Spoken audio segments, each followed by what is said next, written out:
Welcome to Tea Not Coffee, a podcast for the mature Christian woman with a focus on constant growth and fruitfulness in your natural and spiritual life. I'm your host, Brittany Smalls, and I'd like to invite you to join me this Friday, September 1st at 9 a.m., where I'll be a guest on the Sherry Speaks Life podcast. I've had the awesome privilege of getting to know Sherry, and I love her personality, her intentionality for equipping and encouraging and motivating the women of God, and also by and large enhancing the body of Christ. And this coming Friday, you can catch her on your favorite podcast platform, or even on Facebook, where we'll be streaming the podcast as well. So for those of you who are tuning in, please join us Friday at 9 a.m. Slightly different timing than our Tea Not Coffee podcast, but I'd love your support as well. And so with that, I thought, as I'm preparing for that podcast and to discuss one of my absolute favorite topics to discuss, intercession, of course, and all the many aspects of it, I wanted to do a little bit of a just kind of a chatty chat today and just really share with you guys as I prepare for this week for that. And I thought it would be fitting if I rehearsed some of the content from the book. And if you haven't purchased Yesterday, Today, and Forever, The Sacrificial Ministry of Intercession, by all means, go for it. Go to my website, BrittanySmalls.com. The link is there where you can purchase directly from the site, or you can go to any of your desired platforms and purchase it where it's also available. It is available in paperback and ebook version.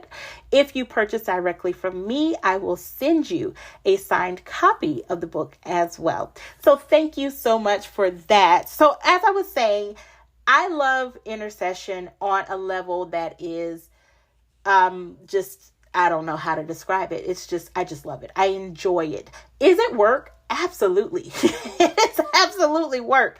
But I love the way intercession does something that I've only been able to find in intercession. It really, really, really pulls you out of your character, and it really allows you to live out the scriptures where you're more than a conqueror. It really does a lot of deep work. So like I said, we'll be chatting about intercession and the different aspects of it, maybe taking a slightly different approach to the conversation. I've had several conversations on different podcasts and platforms before about intercession and the book, but I really think that this is going to be an awesome occasion to really shine some light on, as an intercessor, how do you continue to, speak life and rest and recuperate and really share and be that person. So tune in on Friday with me, guys. I would love to know that you're in the comment section and telling me, hey, I would appreciate that. Also, I do want to say that a lot of opportunities are becoming available. So if you would like to invite me to become a guest on your podcast or platform, please, by all means, go to my website. There is an icon there for the best way to get in contact with me. Generally, it's through email. All right. So as I was saying, preparing for the podcast coming up this weekend, I want to go into the depth of intercession. I don't think I actually ever shared with you guys the starting point for me. While the book gives you great detail, I spared nothing to the degree in which I could, that the editors were like, no, don't put that, take it out. No, we can't make that. So I had to have some boundaries, but for what they allowed me to do, I think you guys got a good package here in the book. But I think about the depth of intercession and how it all started for me. And believe it or not, I actually was in college when the call to intercession began to bud in my life. I was the manager at a fast food restaurant. I was only, 19 years old at the time. And I was managing this fast food restaurant. Actually, maybe I was 20, 21, something like that. yeah, I started at 19. So I was at least 20, 21 by the time, this started to happen. And so I was managing this restaurant. I'm practically becoming, this person in charge of all these other people. And God is doing the work for me, right? So I remember I was working that day and the mid-shift manager was in, and I just couldn't shake this feeling that I had. I could not let it go. And I was like, I can't stay here. I got to go home. I got to, figure this out. Now, if you knew me, let's just put this in perspective, right? I was 21, managing a fast food restaurant, still in college, preparing to graduate college. So, I got bills, I have expenses. I don't need to be missing work, okay? I literally worked through college paying for everything, okay? And so that was like odd of me already to have just this feeling that I needed to leave work and actually leave work. And it was funny how God set it up, because when I told the mid-shift manager, I said, I'm sorry, can you cover the rest of my shift because I need to go home. I just got something I need to handle.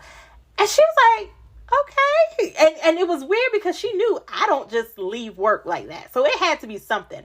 Well, on my way home, ironically, I called who was at that time, not my husband, but today is my husband. I called him, and we were really good friends at that time. And I said, hey, let me set it up with this. I met my husband, and immediately I was like, we gonna box.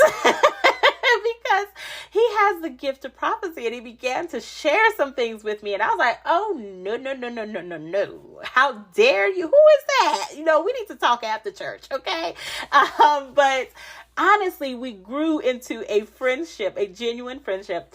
And I trusted his ability. I trusted the anointing that he had. And so I called him and I said, hey, there's something going on with me, and we chatted about it, and he began to minister to me. And I met with him, and he began to minister to me, and he said, Brittany, you really are, that's the introduction to intercession. I know I'm not quite phrasing it exactly how he said it, but he's like, that lets you know that God is calling you to intercession. I was like, well, what in the world is that, right?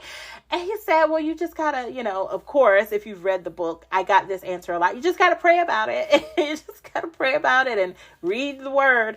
And yet I knew I got more information from him that I had gotten from any Sunday service and this isn't the kind of topic that most pastors or, whomever your leader is, they, this isn't something that's covered a lot in church.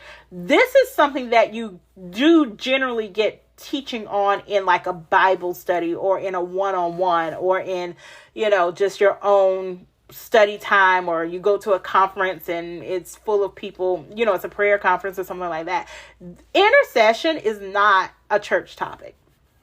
People will generalize it and say, oh, we need the intercessors to stand up and, make up the hedge. And that's all they'll say. But they never teach you. They never tell you. They never, And so I believe that what I received from him in that short time, of conversation was pivotal for me to actually break open the Bible, see what God said about intercessors, and then began to further do study on, well, who even are intercessors, right? Because, and not just biblical intercessors, but I mean, in the land that we are living and walking in now, who are these people? And that's when my journey really took off, when I started trying to engage on that level.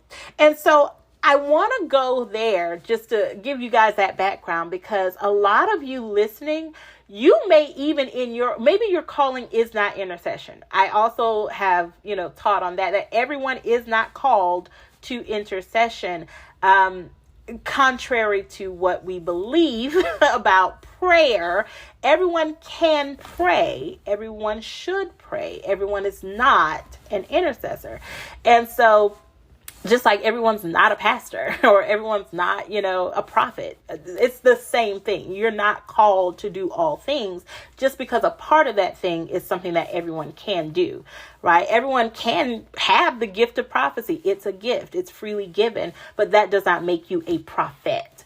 And so with that being said, I really wanted to share that if your calling isn't intercession, maybe your calling is to evangelism, and you really don't have anyone teaching or preaching about evangelism, I encourage you to open up the book, see what the Lord is saying regarding evangelists and missionaries, and see what God is saying to you specifically about your calling, and then find out who in the land is writing books on evangelism and doing courses and teaching you to grow up in your ministry, or even maybe, and I know this is also the case, even though this podcast is generally geared towards those who are, mature in their call or in their walk with God. But I've come to terms over the past, I think, I'd say about 3-4 years, that there are a lot of mature Christians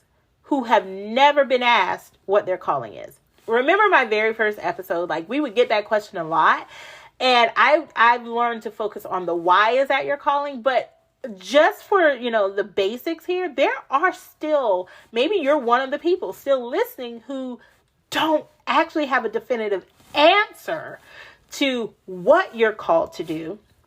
And therefore, you don't know why you're doing what you're doing in general. And so I encourage you that if you're struggling with that, just that part, maybe your church doesn't even put you in a position to where you are doing the work of what you're called to do. Maybe you're not, maybe your community just isn't, you're kind of flailing in the wind a little bit about what you're supposed to be doing. I'm really good at arts and crafts, but how does that fit into my calling? Or I'm really good in the kitchen ministry, but I don't really know what I'm called to do, right? And so I often share that if you don't even really know what your calling is, go back to the basics. Go back and spend time. Go on a fast and pray sincerely that God would give you the answer to that question. Because I don't believe God is just having us all out here just kind of going along to get along, right? We all have some work to do. And the clearest thing ever, and I do share this in my book, that when I began to invest time, it wasn't money because I didn't have none. At the time of my becoming, we was in our Job experience, so we was broke, okay? Money for paying for anything was not an option, all right? But when I began to invest the time, quality time in prayer to hear God, is when I heard God say, this is who I'm calling you to be. I'm calling you to this. And of course, you can have multiple things that he is calling you to, but you need to first hear the first thing he's calling you to, right? So in my book, Yesterday, Today, and Forever, The Sacrificial Ministry of Intercession, I talk about chapter 4 being my most difficult chapter to write. Not because it was just such a scholarly or profound, revelatory, written chapter, but because it the underline of that chapter, it paralyzed me. I could not write.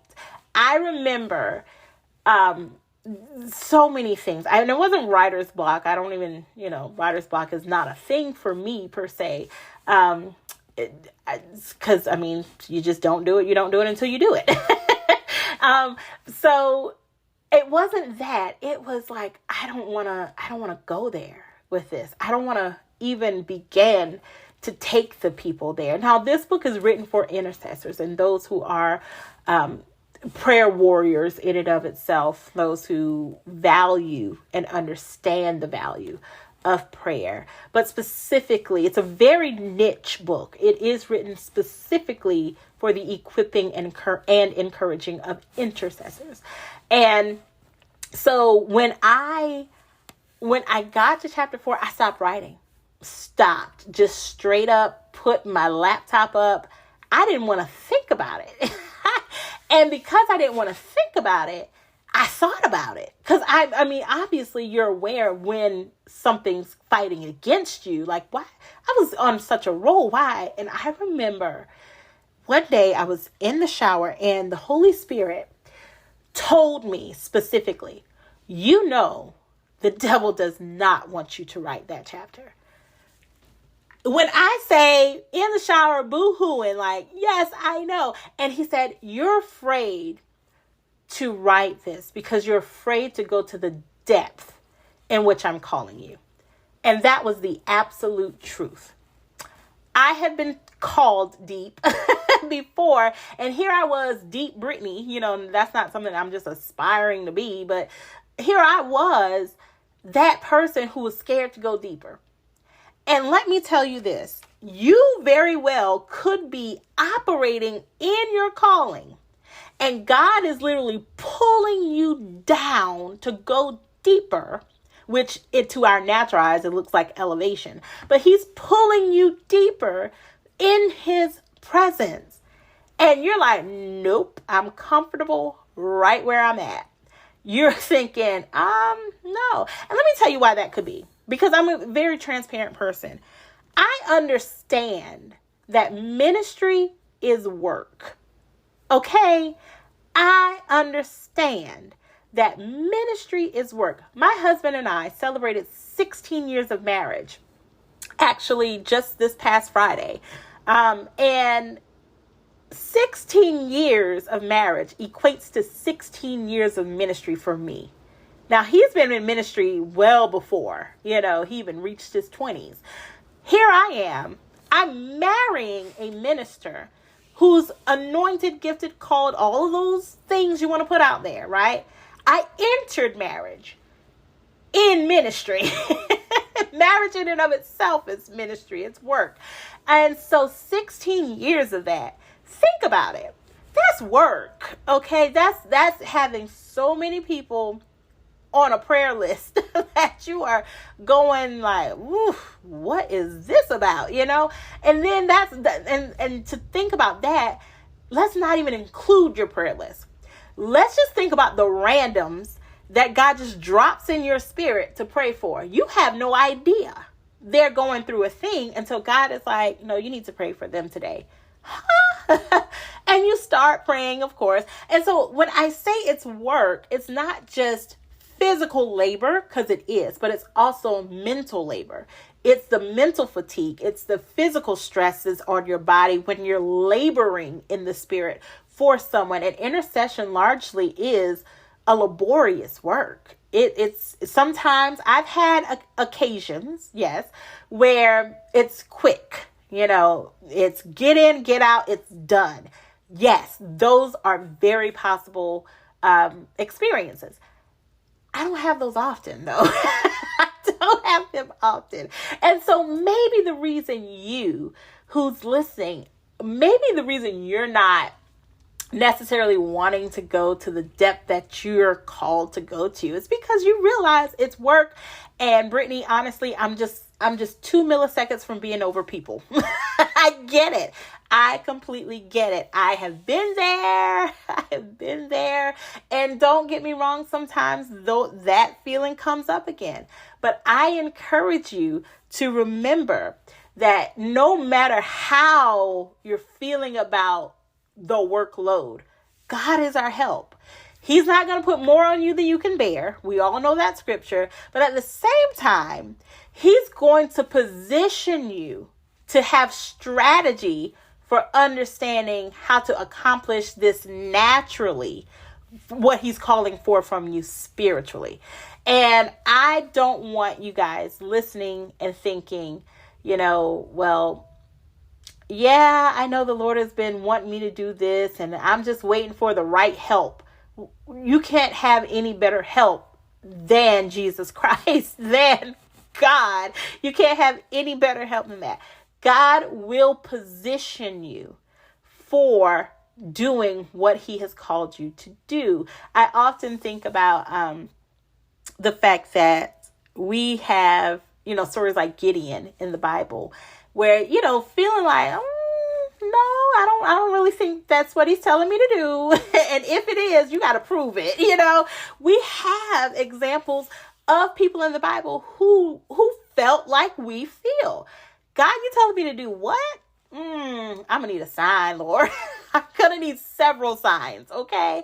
And yet, God was still able to use Gideon to bring about victory. God was still able to accomplish what God wanted to accomplish, even with someone who doubted they were qualified, even through someone who doubted that they were the one being called to do that particular job.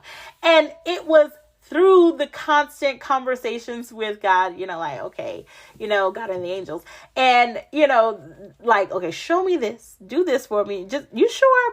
God even instructed him, hey, you got too many people. You need to cut this down. God, there is no better help for your calling than the one who called you to do it. The one who gives you that calling, the one who puts in you that purpose, the one who wants to bring about fruit from that calling. He is the best option for your help. So I encourage you that if you're really kind of wrestling with your calling and maybe not wrestling with knowing what it is. Again, I already addressed those people. But you know what it is. You just don't want to do more because it's work. I get that. I get it. But chapter 4, Depth of Intercession, is the title of that particular chapter. And I wanted to just share that with you guys. I felt like today was more so going to be a chatty chat kind of day. But I encourage you to go deeper on purpose. Really consider who you are and the work that is required of you. Really consider, am I going deeper in my call? Have I plateaued? And that's a very real thing. I'm excited about Friday already because I have so much to talk about when it comes to intercessors. These are very real feelings that a lot of people you're not going to get a Sunday sermon about this, okay? You can plateau in your calling and start to feel like, just doing it because it's what I'm supposed to do, but you're no longer feeling satisfied, or you're no longer feeling fruitful, or you're no longer feeling engaged with it. You can become, I call it autopilot in the book. You can get on autopilot and just be doing because you know to do, and not doing because there's a zeal there anymore. Not doing because there's a witness there anymore that says, yes, this is the way, walk ye in it. You can become set on autopilot even in your calling because you're not elevating naturally, which means you're going deeper spiritually. So I encourage you, ladies, this totally went somewhat slightly different route than I originally started to go, but I believe that it is all necessary. So I'm going to wrap it up here because obviously you can tell I could talk about this for quite a while. Wrapping it up, I do truly hope that you are encouraged today to really spend that time on your face, on your knees, laying prostrate, sitting, standing, walking, however it is that you continue to do the practice of prayer. However it is, make sure you ask the Lord, are you calling me deeper? Or am I doing enough? Am I in the position of elevation and I've just not been saying yes, right? I encourage you to take that time today. I pray, ladies, that something that I've said today has been a blessing to you. As always, please share this podcast with someone if you believe that it's going to be a blessing to their life. Remember to join me Friday, September 1st at 9 a.m. on the Sherry Speaks Life podcast, where I'll be a guest joining her, speaking about intercession, speaking life. Lots of great fun I'm sure we're going to have. Sherry's a gem. I love her. So of course, ladies, as always, join me here next week for another cup of tea, not coffee, where the conversation is harvested from the word and steeped in prayer.